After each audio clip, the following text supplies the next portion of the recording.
John McCain, Barack Obama, and Hillary Clinton have been partners in creating and arming ISIS.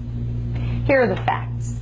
In 2011, John McCain was the lead voice in the Senate calling for arming of the so-called Libyan rebels to overthrow Colonel Gaddafi. McCain even traveled to Benghazi in April of 2011 and called them his heroes. Are you concerned about the people that are actually fighting for the opposition here? Any worries about them? Fighting for the opposition? They're my heroes. Just 1 year later, McCain's heroes used those weapons to kill Ambassador Chris Stevens and 3 other brave Americans. After McCain, Obama, and Hillary had turned Libya into a terrorist playground, they shifted their attention to equipping the opposition against Assad in Syria.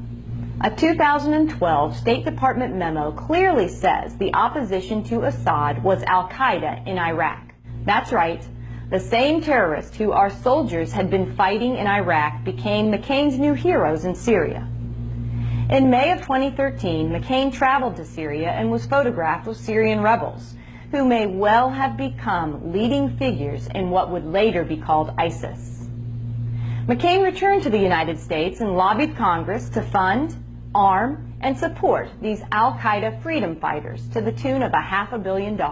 Last year we learned McCain's Syrian scheme yielded only 4 or 5 good rebels actually fighting Assad. There are only 4 or 5 U.S.-trained Syrian fighters on the ground fighting ISIS, not 400 or 500.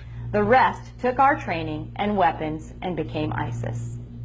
Just this week, John McCain bragged about an additional $1.3 billion to provide weapons to more Syrian jihadists and to provide border security.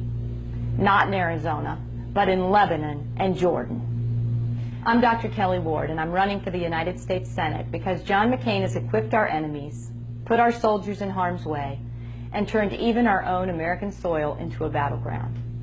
Arizona needs a senator who represents Arizona, not ISIS.